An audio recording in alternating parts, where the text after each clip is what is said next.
shining brightly from Malaysia, are our next speakers. This power couple has been reaping a lot of achievements through the years, including top 1 FBO in Asia. They are also the first executive global leadership team members in Asia, having been able to achieve 15K CC level in just 1 year. They are also the top 2 biggest CBM check achievers. Make way, listen and get inspired as we bring you our next speakers. Please welcome Diamond Sapphire Managers and top 2 forever business owners in the world, Juraida binti Muhammad and Ahmad bin Abdullah. Okay, Assalamualaikum, selamat pagi semua.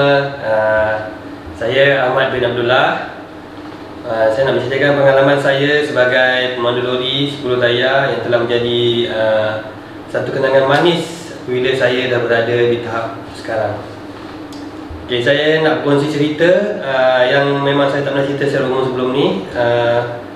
Pengalaman saya sebelum saya join Forever Living.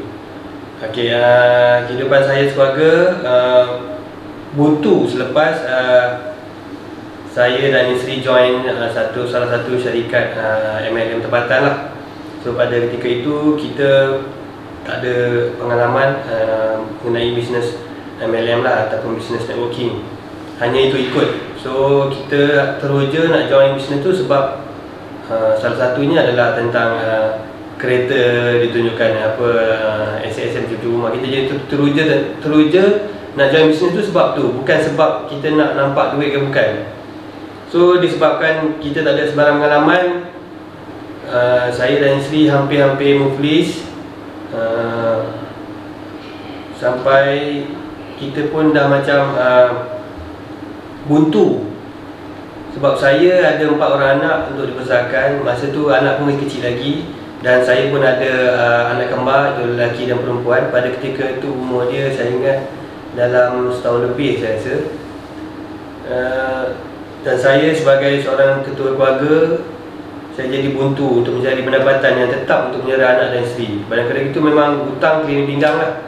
Yang kereta tak bayar, dengan rumah pun sewa, rumah sewa pun tak boleh nak bayar kan. Bayar 3 bulan tak bayar, bayar sebulan.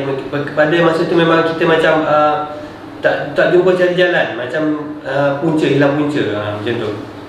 So saya dah fikir, saya pinjam, saya telefon mak saya di kampung, saya pinjam duit dengan mak saya 1,000 untuk buat lesen lori. Lesen lori. Urusan saya dipermudahkan sebab niat saya nak cari rezeki, nak mencari hidup anak dan isteri. Dalam banyak-banyak, lepas dah dapat lesen, dah lulus lesen, ada satu lagi rintangan lah, dugaan lah, saya nak interview kerja sebagai pemandu lori. So saya mungkin ramai orang di luar sana mungkin ingat temanduga pemandu lori ni senang je kan, ada lesen, ada boleh buat. Sebenarnya tidak. Mungkin kalau macam lori-lori kecil tu mungkin dia tak minta pengalaman sangat lah, sebab just boleh bawa je. Kalau lori melibatkan lori besar ni, dia akan tanya, company akan tanya kita ada pengalaman tak bawa lori. Paling tidak pun setahun. Sebab lori yang saya nak bawa dalam interview ni ada 10 tayar. Dia mempunyai 10 tayar, memang besar lah lori tu. So saya dah interview, saya dah tanya orang-orang kat situ. Dia kata memang dia bila interview tu dia kata nanti kita akan call, Dah banyak lagi, semua cakap macam tu. So saya fikir benda dah jalan, kita nak bayar macam-macam. So ada satu hari tu saya pergi interview, saya terpaksa cakap bohong dengan company tu yang saya kata saya ada pengalaman 2 tahun, 3 tahun dia kata macam tu. So alhamdulillah bila saya cakap macam tu, dalam 2 minggu saya tunggu, dia call. Dia kata you masih lagi minat ke? Dia kata nak. Dia kata you datang besok. So start lah. Bermulalah saya sebagai seorang pemandu lori pada hari itu. Saya ingatnya pada awal tahun 2012, masa tu. So saya dapat kerja di Pelabuhan Kuantan sebagai pemandu lori biji besi. Bekerja dari pagi sampai malam lah, cuma berhenti rehat pun rehat makan lah. Maknanya kerja daripada pagi sampai pagi esok, tak boleh berhenti.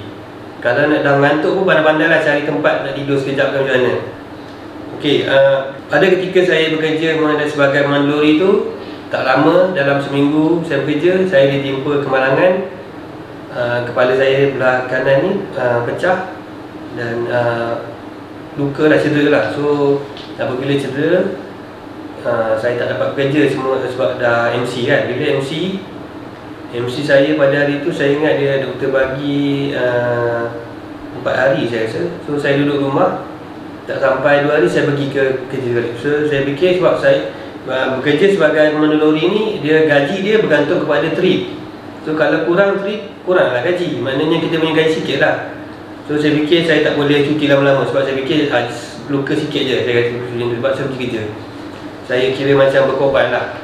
So sebab saya fikir kalau saya duduk lama, gaji saya akan sikit. So bila saya bekerja balik, memang kerja sebagai mandori memang letih lah, memenatkan. Sehingga pada satu ketika tu saya dapat gaji. Bila saya dapat gaji tu, saya back in terus kepada isteri, wife, untuk membayar macam-macam. So pada satu hari tu saya selama 2 hari saya tak makan, cuma minum air je. Bekerja 24 jam sebagai mandori, tak makan, cuma minum air je. Sebab duit tak ada, duit semua bagi pada wife untuk bayar hutang dan bayar secara hidup lah. So selama 2 hari saya tak makan lah. Sebab itu salah satu pengalaman yang memang saya tak dapat lupakan lah. Sehingga sekarang lah saya ingat, walaupun saya dah sampai ke tahap ni, saya ingat lagi kenangan saya yang kerja sebagai mandori tak makan. So bila saya tengok orang yang di luar sana susah, saya akan teringat masa saya susah tu. Maknanya saya tahu macam mana dia rasa. Dia tak ada duit nak makan, dia macam mana dia tak ada duit nak cari hidup. Saya tahu macam mana perasaan dia. Dan pada ketika itu saya pernah rasa macam tu. Semasa saya bekerja sebagai mandori tu, memang saya dalam niat hati saya fikir bukan saya nak bekerja sebagai mandori ni selama-lamanya. Cuma saya fikir saya nak cari modal, untuk kumpul modal sikit untuk berniaga.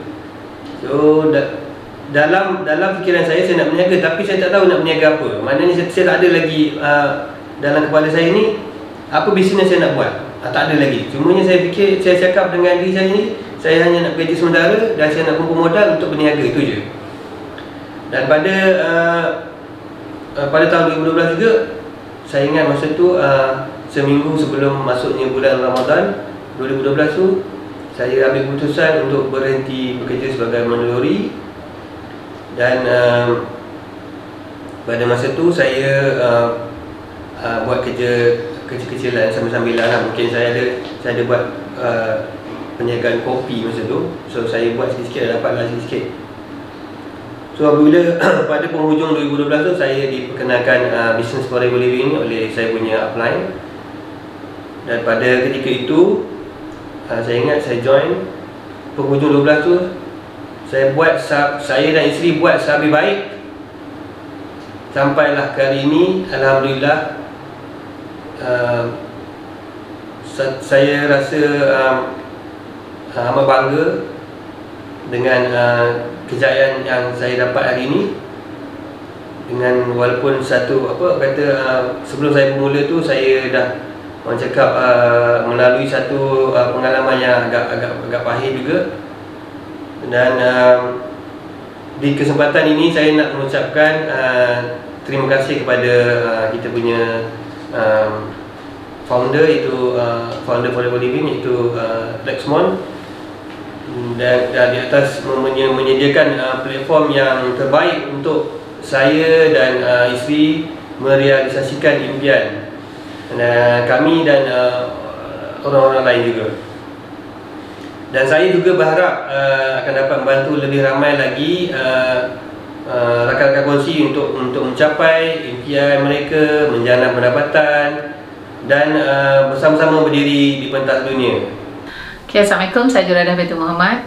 Sebelum bersama Forever, saya seorang pernah bekerja sebagai seorang setiausaha dan pernah menjadi ejen insurans selama hampir 14 tahun. Pada asal buat Forever ni bukanlah nak bisnes sampai jadi macam ni, tapi datang tu hanya untuk nak beli susu anak, anak kembar saya, seorang perempuan seorang lelaki. Dan masa tu hidup memang susah, dan pengalaman pahit di syarikat lama yang saya pernah buat MLM ni memang menyebabkan saya nak move lean, yang menyebabkan saya tak percaya mana-mana business multi-level. Okay? Kalau dulu apa-apa business multi-level memang tak percaya dah, memang tak nak. Tapi pengalaman pahit yang daripada syarikat lama tu bagi saya satu pandangan yang sangat negatif, hinggalah saya nampak apa yang ada dekat Business Forever, yang mana Business Forever ni suami yang nak buat, bukan saya. Tapi apabila dah berada dekat Forever ni, kami dah nampak hasil yang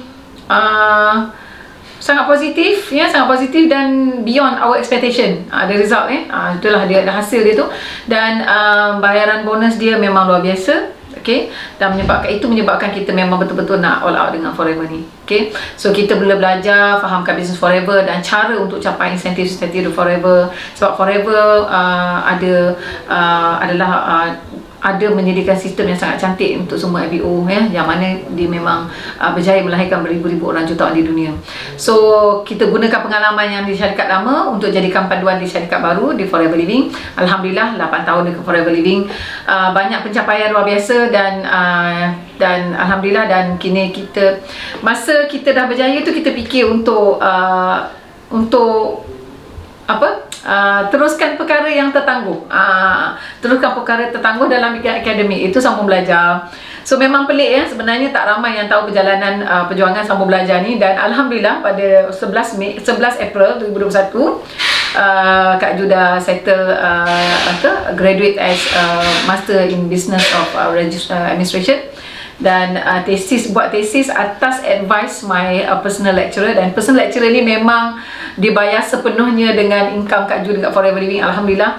Dan dia study sikit pasal Kak Ju, dan dia tengok semua video-video, dan dia bagi cadangan untuk Kak Ju buat tesis tajuk Leadership in Coaching and Mentoring Millennials. So memang kenapa? Sebab pada dia sebenarnya pada apa yang dia dah buat research dan dia study, dia kata dia bagi cadangan untuk tajuk ni sebab dia kata you dah ada proven result and this is what you are good at. So that's why alhamdulillah hari ni syukur sangat dapat settle, walaupun struggle dan hampir-hampir berhenti, tapi dapat settle juga dengan support family, support suami, alhamdulillah. So sekarang kita memang happy sebab dapat realisasikan impian ramai orang dekat Forever, dan ramai orang potensi dah bawa mereka sama-sama berjaya berdiri di pentas dunia. So perkara ni macam mustahil, tapi dekat Forever tak. Memang semua orang insya-Allah memang boleh berjaya buat dengan cara yang betul, Dan alhamdulillah kami juga sangat bersyukur dengan rekod terbaru sebagai Executive Global Leadership Team Asia, yang pertama dari Asia, dengan pencapaian lebih pada 15,000 cc, dan mencapai pangkat Diamond Sapphire Eagle Manager yang pertama dari Asia, dan merupakan penerima cek CBM Chairman's Bonus Manager yang kedua terbesar di dunia. Tahun lepas kita nombor 4, tahun ni kita nombor 2, alhamdulillah. Nombor 2 cek terbesar di dunia, dan benda ni memang bagi kita satu motivasi yang luar biasa untuk kita go further, So pencapaian-pencapaian ni bukanlah satu untuk menyebabkan kami rasa selesa, tapi kita memang sentiasa break old records, dan kita tidak bersaing dengan orang lain, tapi kita bersaing dengan diri sendiri. Dan masih lagi sampai sekarang Kak Ju masih lagi buat 4 course di Forever, iaitu recruitment, retention, productivity and development. Sebab ni adalah kita punya fundamental dalam bisnes. Sebab kita belajar apa kita buat dekat 4 course tu. So fokus kita sepanjang berada dekat platform ni adalah melahirkan pemimpin yang berdikari dan boleh terbang sendiri, supaya dan kita train mereka boleh duplicate apa kita buat, dan mereka boleh capai dan apa yang kita dah capai, Bila mereka tahu apa nak buat, mereka mula duplikasikan kerja, dan mereka mula bina nakal masing-masing, dan mereka mula boleh terbang tinggi, because remember kita adalah eagles, alright. So kalau dulu tujuan utama Kak Ju ni buat Forever ni nak cari susu anak, nak tambah pendapatan, tapi sekarang rasanya tanggungjawab itulah sebenarnya Allah bagi tanggungjawab tu sangat besar sebagai pemimpin, itu untuk sebarkan ilmu dan peluang kepada orang lain, dan rasanya ramai lagi kat luar sana yang masih perlukan bantuan, ya. So Kak Jo sangat bersyukur, Kak Jo dengan Abang Mat sangat bersyukur kerana diberi peluang untuk mengenali Forever Living, dan berterima kasih kepada Dr. Rex, ya, yang menyediakan platform secantik ini di Forever Living di dunia. Tiada lagi platform secantik Forever Living, ya. Dan kami sangat seronok dan bangga, bukan saja sebab capai impian, tetapi kerana rakan kongsi kami juga ramai yang sudah mencapai impian masing-masing. So we are proud of you, alhamdulillah, dan insyaAllah kita adalah Eagles dan kita akan terbang tinggi. I am Ahmad. I am Juraidah and I am am forever. forever.